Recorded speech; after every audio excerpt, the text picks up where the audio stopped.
not going to do some kind of video essay because there's other people that do that way better, and that gets my head all messed up and I always want to cry. Horrid Henry is a show that either you were allowed to watch or you were not allowed to watch. It really gave a tell on how aware your parents were about the type of media that kids were consuming. I am so tired of people saying that Horrid Henry's parents are toxic. Honestly, they were typical parents, if I say so myself. When I watch shows that depicted a white Caucasian family, what else would they be? You know, they showed this the typical go to your room, you're grounded, no TV for a week. I think what people keep referring to is the fact that they had such major favoritism towards Peter. I'm sorry, but wouldn't you be the same? If you have a friend group and you want to confide, you want to talk about stuff that's on your mind, if 4 of them don't listen and 1 of them does, won't you develop some sort of favoritism towards that guy? It's not like they're purposely putting Peter on a pedestal for nothing. He behaves in their eyes.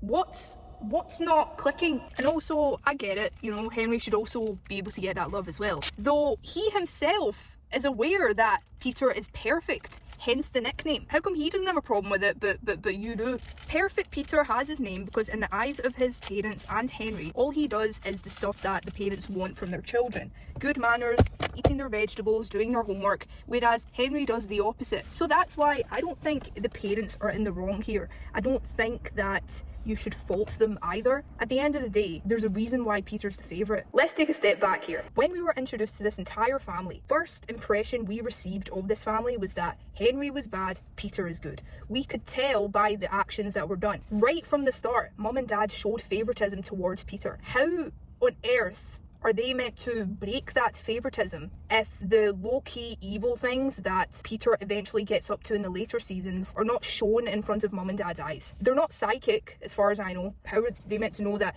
he's maybe been quite sarcastic, he's been mean to Henry, he's been very, I don't know, manipulative? They don't know this. If someone just carries bad habits all the time on purpose and they don't want to change, and this happens for 10 plus years, why on earth do you think, and honestly, don't even lie when you're thinking of this, you wouldn't instantly accept the fact that, wow, this person's changed, I like them now? No way. No.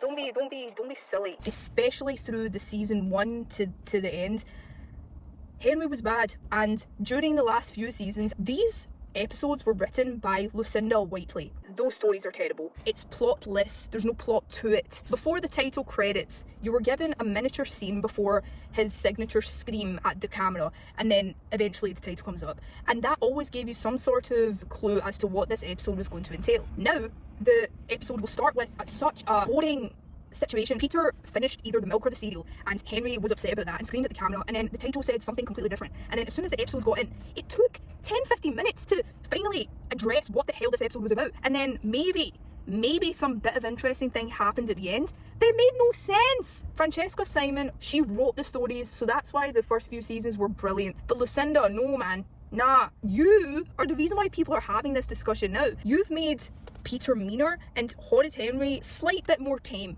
which is fine for character development, but what's the reason why he's become so tame? It's not like some different kind of life update had happened which changed Henry for the better. Nothing happened. Oh, and don't get me started on Fluffy having an iPad. What the hell are you doing? Remotes are timeless. We don't need the iPad to tell us when the sun's going to come up. Jesus Christ. You know what, I'm not going to blame Lucinda here because I feel like I'm really just bad naming you, but just the last few seasons, whoever is in charge of it, whoever is the CEO of the last few episodes, get another career path. A bunch of the characters, they have like descriptions added to their names like Moody Margaret, Rude Ralph, but a bunch of these characters hadn't even lived up to that type of personality. Big example, Rude Ralph. He was barely rude. Aerobic Al, he ran all the time because he's aerobic. Brainy Brian, he was always carrying a calculator and he knew solutions and stuff. Vomiting Vera, she barely vomited. She vomited like twice. Horrid Henry was a great show, was a great addition to our childhood, and I'm very grateful for it. But I'm not happy with the last few seasons, though I'm still happy that it exists.